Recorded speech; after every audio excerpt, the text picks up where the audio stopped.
کلمہ پاک بھی کتنا پیارا وظیفہ کو پتہ ہے؟ افضل الذکر، حدیث میں کہا گیا سب سے افضل ذکر کیا ہے؟ لا الہ الا اللہ۔ اب کتنا پڑھتے ہیں کلمہ پاک؟ اچھا اگر سوال کروں میں، کون کون یہ چاہتا ہے کہ مرتے وقت میری زبان پر کلمہ پاک؟ سبحان اللہ، ہر مسلمان چاہتا ہے۔ کیونکہ کیوں چاہتا ہے؟ حدیث پاک میں مضمون ملتا ہے نا کہ جس کا آخری کلام لا الہ الا اللہ محمد الرسول اللہ صلی اللہ علیہ وسلم ہوا، مضمون حدیث کا کلمہ پاک ہوا، وہ دخل الجنہ، وہ جنت میں چلا جائے گا۔ ہر مسلمان چاہتا ہے یا اللہ مرتے وقت کلمہ نصیب کرنا، لیکن تھوڑا سا آپ کے دل کے دروازے پر دستک دے دیتا ہوں، زندگی میں کلمہ کتنی بار پڑھتے ہیں؟ اس پورے ہفتے میں کتنی بار کلمہ پاک پڑھا ہے؟ مرتے وقت سب نے پڑھنا ہے، تمنا ہے، زندگی میں نہیں پڑھنا ہے۔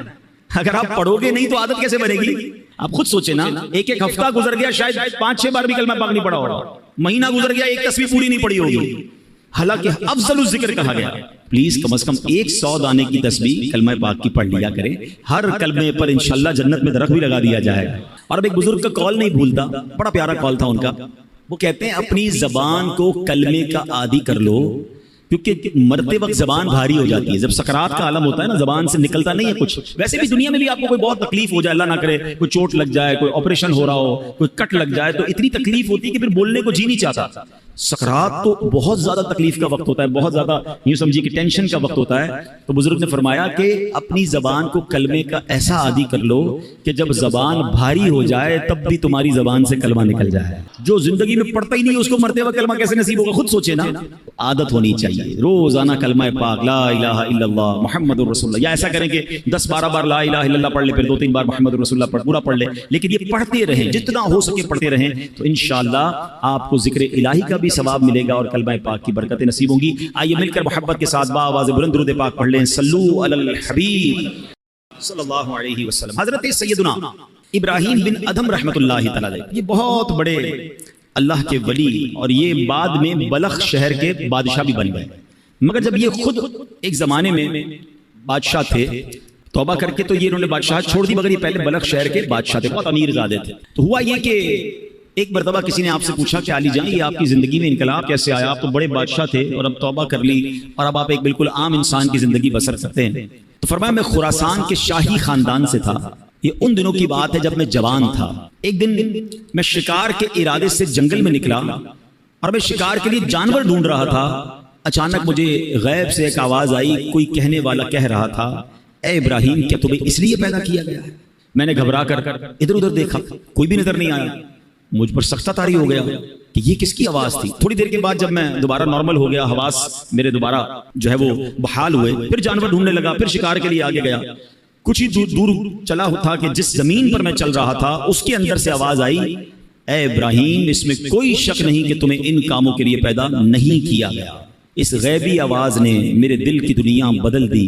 میرا ملازم جو بکریاں چرا رہا تھا اس کو میں نے اپنا قیمتی لباس دے دیا، اس کا اونی لباس میں نے خود پہنا، سب کچھ چھوڑ چھاڑ کر میں مکہ مکرمہ کی طرف چلا گیا۔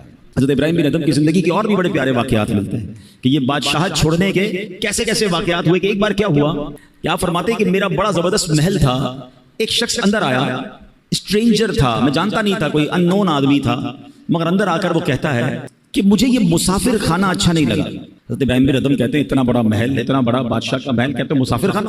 کہتے ہیں حضرت آپ کو مسافر خانہ نظر آ رہا ہے؟ اتنا بڑا محل ہے، اتنی شاندار کمرے ہیں۔ تو بزرگ کہتے ہیں یہ بتاؤ تم سے پہلے یہاں کون رہتا تھا؟ کہ میرے والد رہتے تھے۔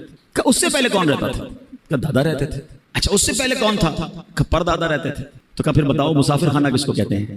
ایک آتا ہے پہلا چلا جاتا ہے، پھر اگلا آتا ہے اس سے پہلے والا چلا جاتا ہے، ایک آ رہا ہے دوسرا جا رہا ہے، مسافر خانہ نہیں تو کیا ہے؟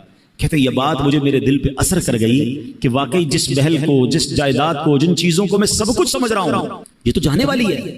اور پھر حضرت ابراہیم بن ادھم رحمۃ اللہ تعالی علیہ نے یہ بات جب اپنے کے دل میں بیٹھ گئی نا، تو وہ اللہ تعالیٰ کی راہ میں نکل گئے، اپنا سارا مال اللہ کی راہ میں خرچ کیا، تارک الدنیا ہو گئے۔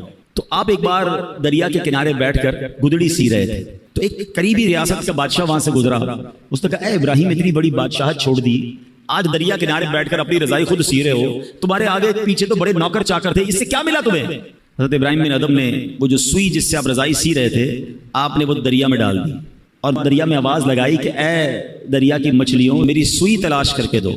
جو بادشاہ تھا وہ دیکھ کر حیران ہو گیا کہ بہت ساری مچھلیاں اوپر آئیں، کسی کے منہ میں سونے کی سوئی ہے، کسی کے منہ میں چاندی کی سوئی ہے، سب ایک ایک سوئی لے کر آ گئی۔ آپ نے فرمایا نہیں مجھے میری سوئی چاہیے. دوبارہ ایک مچھلی گئی اور سوئی لے کر آئی. حضرت ابراہیم بن ادم نے اس بادشاہ کو دیکھ کر کہا بتاؤ تمہاری حکومت اچھی ہے یہ حکومت اچھی ہے؟ جو اللہ کے لیے قربان کرتا ہے, جو اللہ کی طرف چل پڑتا ہے, اللہ پھر مخلوق کے دلوں میں اس کی عزت ڈال دیتا ہے.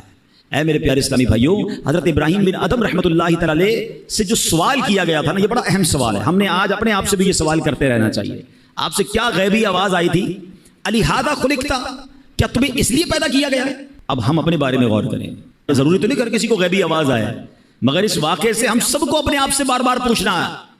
ہم جب موبائل استعمال کرتے ہیں اور جو کچھ دیکھ رہے ہیں تو کاش دل سے یہ سوال آئے, کیا میں اس کام کے لیے پیدا کیا گیا ہوں جو میں کر رہا ہوں؟ اپنے آپ سے پوچھے نا. اسی طرح ہم کچھ پڑھ رہے ہیں, کیا پڑھ رہے ہیں؟ یہ پڑھنے سے فائدہ ہوگا یا رب ناراض ہوگا؟ یہ پڑھنے والی چیز ہے بھی کہ نہیں؟ کاش اپنے آپ سے سوال کرے, کیا جو میں کر رہا ہوں اسی لیے مجھے پیدا کیا گیا ہے؟ ہم کہیں جا رہے ہیں, کس طرف جا رہے ہیں؟ نیکی کی طرف یا بری محفل کی طرف؟ شراب کھانے کی طرف, جوا کھانے کی طرف, بے حیائی کی طرف, دوستوں کے ساتھ برے کاموں کی طرف؟ کاش دل سے یہ سوال آ جائے, کیا تجھے اس لیے پیدا کیا گیا جس پہ تو جا رہا ہے؟ ایک ایک چیز ہم کاروبار کر رہے ہیں, جو بھی کاروبار کر رہے ہیں اپنے آپ سے پوچھیں کیا مجھے اس لیے پیدا کیا گیا جس انداز سے میں کاروبار کر رہا ہوں؟ ہم غور کر لیں اپنے ہر عمل پر. اے میرے پیارے اسلامی بھائیوں, اگر ایسا نہیں ہے تو پھر ایسا نہ ہو کہ رب عز و جل مجھ سے ناراض ہو جائے, کہیں میں اپنی زندگی غلط یا فضول کاموں میں تو نہیں گوا رہا ہوں. شاعر لکھتے ہیں کچھ مقصد حیات ضروری ہے دوستوں, کچھ مقصد حیات ضروری ہے دوستوں, کہنا یہ دل کی بات ضروری ہے دوستوں, جو فکر آخرت میں گزاری وہ مکمل, ورنہ تو یہ حیات ادھوری ہے دوستوں. کس کام میں زندگی گزر رہی ہے؟ ایک بات یاد رکھیے, ہم میں سے کوئی یہاں 15 سال, کوئی 20 سال, کوئی 30, کوئی 50, کوئی 60 سال کا بھائی بیٹھا ہے, لیکن غور کیجئے کبھی ہم نے غور کیا, معلوم کرنے کی کوشش ہی مجھے دنیا میں بھیجا کیوں گیا ہے؟ ہر چیز کے بنانے کا ایک ریزن ہے نا. آپ کے کئیوں کے سر پہ ٹوپی ہے, ٹوپی کیوں بنائی؟ سر کو ڈھانپنے کے لیے. لباس ہے کیوں بنا؟ کپڑے پہننے کے لیے. گھڑی ہے کیوں ہے؟ ٹائم بتانے کے لیے. قلم ہے کیوں بنائی؟ لکھنے کے لیے. اشرف المخلوقات بنا دیا رب نے, کس لیے؟ پتہ ہی نہیں ہے کہ میری تخلیق کا, مجھے بنانے کا مقصد کیا ہے. اور ایک اور سوال میں کرنا چاہوں گا, آپ کے جیب میں قلم ہوتی ہے, جب تک لکھتی ہے کہاں رہتی ہے؟ جیب میں, سینے کے ساتھ. لکھنا بند کر دے, ختم کر دے, پھر کہاں جاتی ہے؟ ڈسٹ بن میں. مقصد ختم ہو گیا نا, اب اس پین کا حاصل کوئی نہیں ہے. اگر میں اور آپ مقصد کے مطابق زندگی نہیں گزار رہے تو پھر کہاں جائیں گے؟ غور کیجئے نا, ایک طرف تو اشرف المخلوقات میں کہا جا رہا ہے, مگر یہی بندہ جس مقصد کے لیے سے بنایا گیا, اول تو کئیوں کو مقصد ہی نہیں پتا, اور اگر معلوم ہے تو کیا زندگی اس مقصد کے تحت گزر رہی ہے؟ اب مولانا جلال الدین رومی بہت مشہور صوفی بزرگ ہیں, فرماتے ہیں اگر تمہیں بادشاہ کسی خاص کام کے لیے بھیجے, چلے آج کی زبان میں کہہ دوں کہ آپ کا کوئی سیٹ ہے, باس ہے, کہیں آپ جاب کرتے ہیں, ٹھیک ہے نا, آپ کا افسر ہے, آپ کو کہے خاص کام ہے, فلاں کام کر کے آؤ, آپ وہ کام کرنے نکلیں اور راستے میں بہت سارے دوسرے کام کرنے لگ جائیں, اور پرٹیکولرلی جس کام کے لیے بھیجا وہ کام ہی نہ کریں, تو بتائیے وہ بادشاہ جو ہے یا وہ جو باس ہے, وہ آپ کا افسر ہے, وہ خوش ہوگا یا ناراض ہوگا؟ یہ بھیجا کس کام کے لیے تھا؟ آپ کے سر وہ اس کو چھوڑے باقی بہت سارے کر کے آیا ہوں. بھائی اس کے لیے تو بھیجا ہی نہیں تھا, جو کام کرنے بھیجا تھا ادھر گئے ہی نہیں, وہ کیا ہی نہیں. اللہ اکبر. اب آؤ میں قرآن کی زبانی بتاتا ہوں, میں اور آپ بنائے کس لیے گئے ہیں, مجھے اور آپ کو بھیجا کس لیے گیا ہے, مقصد حیات کیا ہے ہمارا, میرا اور آپ کا؟ رب کا کلام پارہ نمبر 22 ہے, سورہ احزاب. اللہ کیا ارشاد فرماتا ہے, غور سے سنیے گا. اِنَّا عَرَضْنَا الْأَمَانَةَ عَلَى السَّمَاوَاتِ وَالْأَرْضِ وَالْجِبَالِ فَأَبَيْنَا أَن يَحْمِلْنَهَا وَأَشْفَقْنَا مِنْهَا وَحَمَلَهَا الْإِنسَانُ. آسان ترجمہ قرآن کنز العرفان. اللہ فرماتا ہے بے شک ہم نے آسمانوں اور زمین اور پہاڑوں پر امانت پیش کی, امانت پیش فرمائی تو انہوں نے اس کے اٹھانے سے انکار کیا اور اس سے ڈر گئے, اور انسان نے اس امانت کو اٹھا لیا. یعنی ذرا غور کیجئے, آسمان, زمین, پہاڑ کیسی مضبوط اور عجیب مخلوقات ہیں, انہوں نے جس امانت کا بوجھ نہ اٹھایا وہ انسان نے اپنے ذمے لے لیا. اچھا پھر ہوا کیا کہ آسمانوں, زمین, پہاڑوں کو وہ عزت نہ ملی جو اللہ نے عزت انسان کو بخش دی, کیونکہ انسان کو اشرف المخلوقات فرما دیا گیا. لیکن اب سوال یہ, وہ امانت کیا ہے جس کو اٹھانے سے پہاڑ نے انکار کر دیا, زمین نے انکار کر دیا, ٹھیک ہے, آسمان نے انکار کر دیا.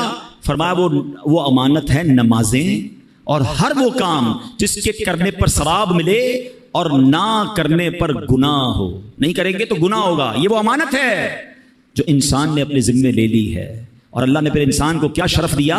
وَلَقَدْ كَرَّمْنَا بَنِي آدَمَ، اور بے شک ہم نے اولاد آدم کو عزت دی۔ مزید فرماتے ہیں اگر تم کہو میں یہ ایک کام عبادت نہیں کرتا تو نہ صحیح، اور بھی تو بہت سے کام کرتا ہوں، یاد رکھ انسان اور کاموں کے لیے دنیا میں نہیں آیا، یہ تو ایسے ہے۔ اب ذرا غور کیجئے، علماء نے بڑی پیاری مثال دی، کسی کے پاس قیمتی لوہے کی انمول تلوار ہو اور شاہی خزانوں میں ایسی تلوار ملتی ہو، کسی کو وہ تلوار مل جائے اور وہ کہے جناب میں اس تلوار سے اب گوشت کاٹا کروں گا، چھری والا کام میں اس تلوار سے لوں، جو کروڑوں روپے کی تلوار ہو، میں فارغ تو نہیں کر رہا نا، اس تلوار کو استعمال تو کر رہا ہوں۔ تو عقل مند کیا کہیں گے؟ یہ تلوار اس لیے نہیں بنی، یہ کام تو 15-20-100 روپے کی چھری کر سکتی ہے، تم شاہی خزانے کی انمول تلوار سے پیاز کاٹ رہے ہو۔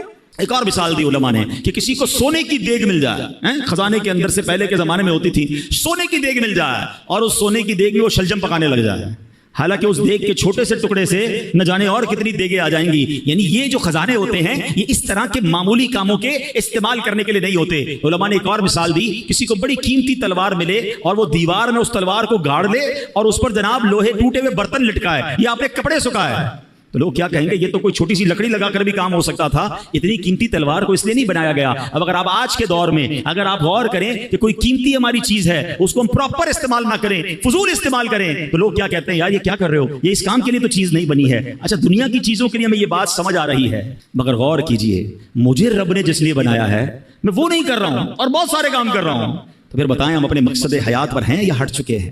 قرآن کیا کہتا ہے پتہ ہے؟ میری اور آپ کی قیمت کیا ہے؟ آپ کہیں گے یار آپ اتنی قیمتی تلواروں کی اور سونے کی دیگ کی مثال دے رہے ہیں، ہم تو غریب سے لوگ ہیں، ہماری کون سی قیمت ہے؟ آپ کو پتہ ہی نہیں ہماری اور آپ کی قیمت کیا ہے۔ اس کا قیمت بھی میری اور آپ کی قرآن ارشاد فرماتا ہے۔ سنو اے انسانوں، اے مسلمانوں، رب نے کیا شاندار تمہاری قیمت فرمائی ہے۔ اللہ فرماتا ہے ان اللہ اشترى من المؤمنین انفسهم واموالهم بان لهم الجنہ، قرآن کہتا ہے بے شک اللہ نے مسلمانوں سے ان کی جانیں اور ان کے مال اس بدلے میں خرید لیے کہ ان کے لیے جنت ہے۔ ہمارا سودا ہو چکا ہے، میری جان میرا مال یہ سب میرے رب کا ہے، اور اس کے بدلے کیا ملنا ہے؟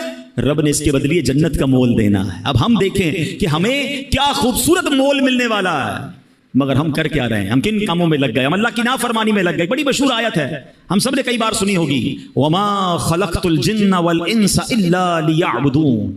اللہ کیا فرماتا ہے؟ میں نے انسان اور جنات کو نہیں بنایا مگر اپنی عبادت کے لیے، یعنی اللہ نے مجھے اور آپ کو اپنی عبادت کے لیے بنایا۔ اب عبادت چھوڑ کر ساری دنیا کے کام کر رہے ہیں، کئیوں کی نمازیں قضا ہو رہی ہیں، کوئی جناب گناہوں میں پڑا ہوا ہے، کوئی اللہ کی نافرمانی میں پڑا ہوا ہے، رب کی ناراضی والے کاموں میں پڑا ہوا ہے۔ کیا لوٹنا نہیں ہے؟ کیا اللہ کی بارگاہ میں جانا نہیں ہے؟ خدا را اپنے مقصد حیات سے نہ ہٹیں۔ یاد رکھیے میرے پیارے اسلام بھائیوں، شاعر لکھتے ہیں فرشتوں سے بہتر ہے انسان بننا، فرشتوں سے بہتر ہے انسان بننا، مگر اس میں لگتی ہے محنت زیادہ۔ ہاں ایسا نہیں ہے کہ ہر انسان فرشتوں سے بہتر ہے، ہاں یہ بات یاد رکھیے گا۔ دیکھیں ہمارے اندر انسان میں اور حیوان میں اور فرشتوں میں فرق کیا ہے، یہ فرق سمجھیے گا۔ فرشتے جو ہے نا ان میں عقل ہے مگر ان میں شہوت نہیں ہے، جانوروں میں شہوت ہے عقل نہیں ہے، انسانوں میں عقل بھی ہے اور شہوت بھی ہے، برے خیالات بھی آتے ہیں۔ فرمایا جانور صرف اپنی شہوت پوری کرتا ہے اس لیے وہ جانور ہے، فرشتے با عقل ہیں، عبادت کرتے ہیں اس لیے وہ بڑے برتر ہیں، مگر وہ انسان جو اپنی شہوت، نفسانی خواہشات، شیطان کے وار اور گناہوں کے جو حملے ہوتے ہیں اس سے اپنے آپ کو بچا لے اور اللہ کی فرما برداری والی زندگی گزارے تو فرمایا وہ فرشتوں سے افضل ہو جاتا ہے۔ مگر وہ انسان جو عقل ہوتے ہوئے بھی صرف اور صرف اپنی نفسانی خواہشات، شہوات اور گناہوں کی طرف چلا جاتا ہے، اللہ کی نافرمانی کرتا ہے، فرمایا پھر وہ جانوروں سے بھی بدتر ہے۔ وہ انسان فرشتہ نہیں ہے یا فرشتوں سے افضل نہیں ہے، ہر انسان نہیں ہے، یہ کیٹیگری ہے انسانوں کی کہ آپ کی لائن آف ڈائریکشن کیا ہے۔ آپ زندگی اللہ کی فرما برداری میں گزار رہے ہیں یا آپ جانوروں سے بھی بدتر زندگی گزار رہے ہیں؟ شہوت پوری کرنا، جو من میں آیا وہ کرنا، وہ تو جانور بھی کرتا۔ اگر ایک انسان مسلمان ہو کر بھی جانوروں والی زندگی گزارے تو پھر تو وہ جانوروں سے بھی بدتر ہو گیا نا۔ غور کیجئے میرے پیارے اسلامی بھائیوں، ایک بات یاد رکھیے گا، یہ دنیا آخرت کی کھیتی ہے۔ ہم اس دنیا میں دنیا نہیں بلکہ آخرت کمانے آئے ہیں۔ ہم دنیا میں اس لیے ہیں تاکہ آخرت کی بہتریاں کما سکیں، یہاں نیک کام کریں، اللہ پاک کی رضا والے کام بجا لائیں، جنت میں لے جانے والے کام کریں۔ اللہ اکبر، اگر اس دنیا میں صرف مال بنانا، گھر بنانا، گاڑیاں لینا، بینک بیلنس بنانا، کاروبار چمکانا، اپنی باڈی کو باڈی بلڈنگ کرنا، اگر یہی کرتے رہے، یہ جناب بہرحال غریب تھے، کچھ حاصل بھی نہ کر پائے لیکن اس کے خواب سجاتے میں ہی زندگی گزار دی، مگر جنت میں جانے والے کام نہ کیے اور آخرت کے لیے کچھ ذخیرہ نہ کیا، ہم اپنی زندگی کا سمجھ لیں مقصد پورا نہیں کیا۔ حضرت عیسیٰ علیہ السلام نے ایک دن لوگوں کو فرمایا